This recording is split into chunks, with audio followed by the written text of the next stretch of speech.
Tears of the Kingdom. It's a title that I think is perfect for this game. It not only connects to Breath of the Wild, but almost every other major Zelda game past and present. If you were confused by the title, thought it was bad, or didn't make sense, give me just a few minutes, and I promise you, I'm gonna change your mind. It's almost common knowledge that The Legend of Zelda uses things like tragedy, sadness, regret, and sorrow in its emotional subtext for its storytelling. Ocarina of Time, while on the surface is a fun fantasy adventure game, beneath all of that is an extremely sad coming-of-age story that doesn't end well for the hero. Within its subtext is a story about regrets and a hero whose happy ending leaves him broken, sad, and with lifelong trauma.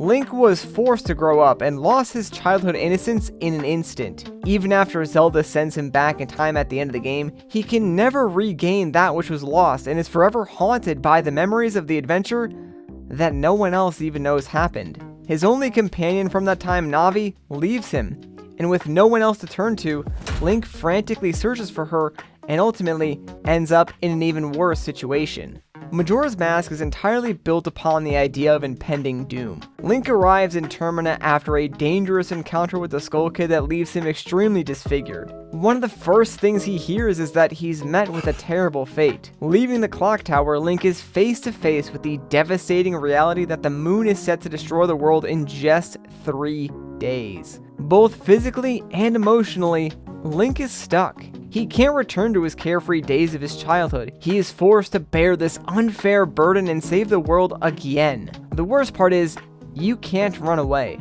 Link is forced to relive these moments again and again and again through his adventure, all while encountering NPCs who display their grief, regret, and sorrow in different ways. Some of them accepting their impending doom, while others deny its existence altogether. Majora's Mask is probably the most overt example of this Zelda sorrow language, but Twilight Princess isn't much better.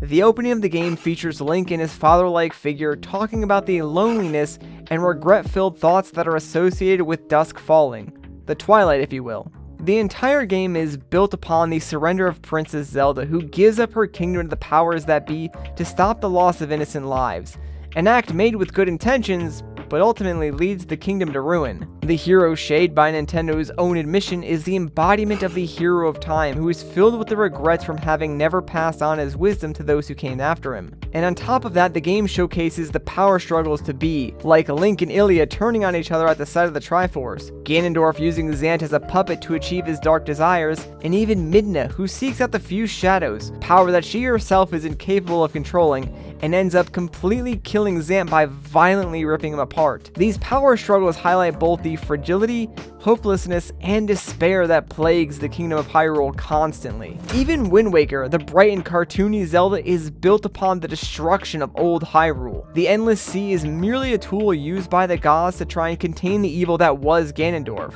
The destruction was absolute and without concern for loss of life. Although some survive, the implication of this mass flood is something the game tries to brush over, but it's also the very same reason as to why Gorons are few and far in between.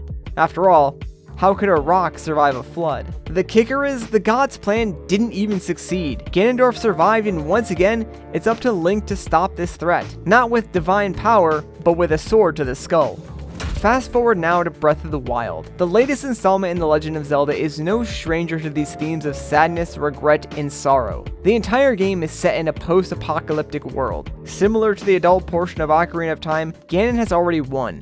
It's up to us as the hero to undo the tragedy and help rebuild the world. Along the way, we uncover Link's memories that have been lost, only to watch these horrible events take place. We see the hope and determination of those around us slowly fade away as doom and despair creeps in to fill the void it left behind. Before we move on though, if you could do me a favor and hit that subscribe button. I'm trying to reach 100,000 before Tears of the Kingdom releases, and according to YouTube, over 60% of the people who watch my videos are unsubscribed, so I'd really appreciate it if you could help me out. Back to the video. You see, The Legend of Zelda is built upon sadness, and without these deeper and more mature notes, the games just wouldn't feel the same. I'm willing to bet that even as a kid, you may have been able to tell something more was going on, despite not fully understanding what it was.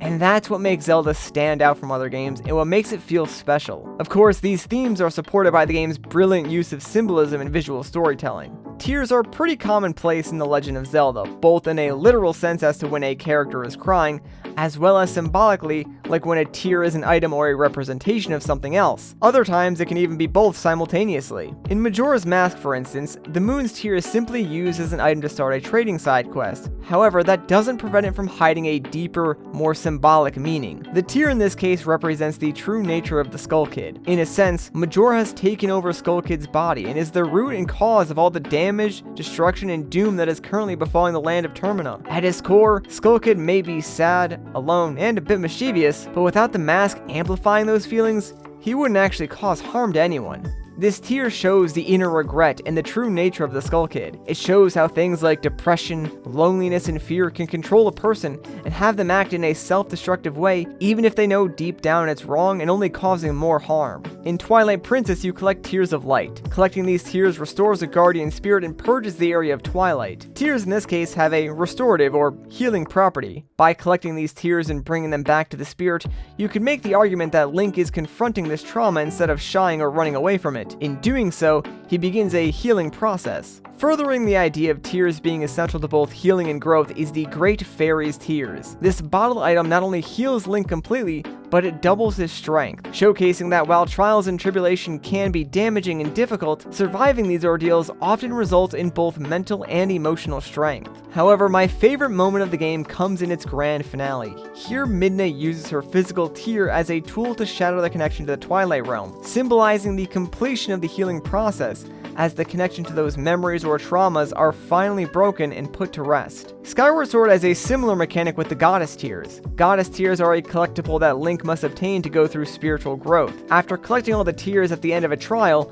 Link gains an item that allows him to continue his quest. Similar to Twilight Princess, this invokes the idea that growth sometimes requires a period of hardship before one can truly be changed. How often do we hear stories of those who at their lowest point in their lives have overcome some hardship only to end up in a better spot? This is the essence of Joseph Campbell's A Hero's Journey. The hero goes on an adventure and is faced with challenges and temptations that ultimately lead him to a transformation point. Afterwards, he returns from the quest a changed person. It's the same general idea, just put into gameplay form, which allows us as the player to experience it firsthand. In the Breath of the Wild universe, tears are used in a few different ways. The most overt example is the tears seen in the Sheikah and Yiga iconography. According to Nintendo, the tears in these symbols represent the hidden nature of the Sheikah tribe. Nothing really groundbreaking here. Instead, the far more interesting uses are found within the shrines and the Sheikah towers. Here, teardrops of something are used to distill information about the world or runic abilities into the Sheikah slate. The phrase, "through blood, sweat, and tears," comes to mind. Although this might be a stretch, if we look at that phrase through the lens of The Legend of Zelda and the motifs the series is known for, blood could easily represent power,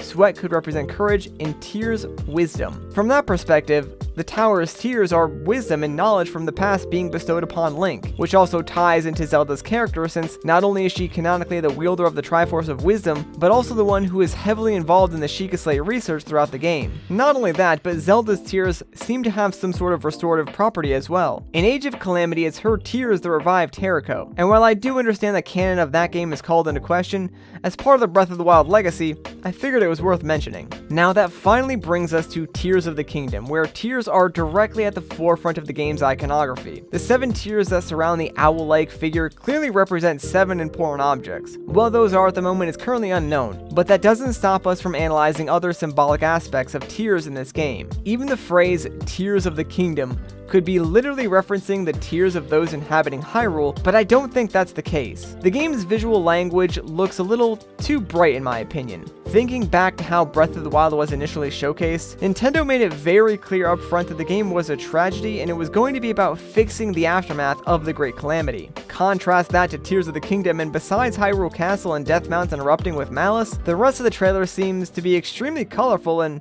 dare I say, hopeful to some extent. To further this idea, in the second trailer of the game, a teardrop is shown falling down from the sky and the resulting splash reveals a crown. Some have pointed out that this could very literally be Nintendo sneaking hints to the title into the trailer before its official reveal, and while that is clever, the thing about this scene is, it's playing in reverse. When we think of sorrow, sadness, and crying, tears are usually pouring down from the face. Symbolically, if those tears, the puddles they create, and everything around them is flowing in reverse, it implies that things are being undone.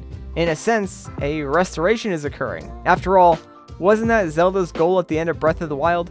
To restore the kingdom, not just to its former glory, but even beyond that, ushering a new era of prosperity for Hyrule. As I've hopefully done my best to showcase, in The Legend of Zelda, tears always tend to be the prelude to a greater healing or restoration. While the sadness in The Legend of Zelda is what makes it special, in order to truly appreciate it, you also need to have moments of bliss and hopefulness. That's why I believe Tears of the Kingdom isn't supposed to be a sad title. In fact, I think it's the opposite. I think it's supposed to be a title and a game about rebuilding Hyrule, a game about the healing and the hope that comes with that, and that's why I think it's the perfect title for this game.